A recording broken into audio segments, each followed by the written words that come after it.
गोयच्या वेगवेगळ्या वाठारांनी आडवेळ्या पावसाक लागून लोकांची धावपळ झाली।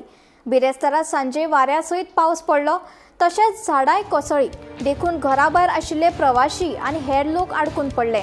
बिरेस्तारा दनपारच्यान हवामान थंड आशिल्ले, कांय कडेन वाऱ्याचो वेगूय वाडलो, देखून पावस पडटलोच असो अदमास आशिल्लो।